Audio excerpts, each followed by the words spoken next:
Look at this. $1.25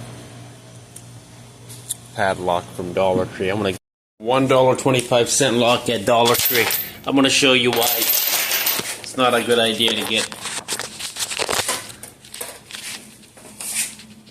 $1.25 lock. Let's see. Can you see it? Okay, watch this. Got me one of these. This is why. Invest in a good lock. I'll show you. Okay.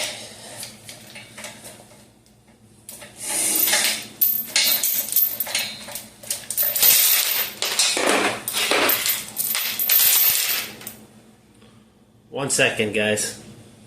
You saw that.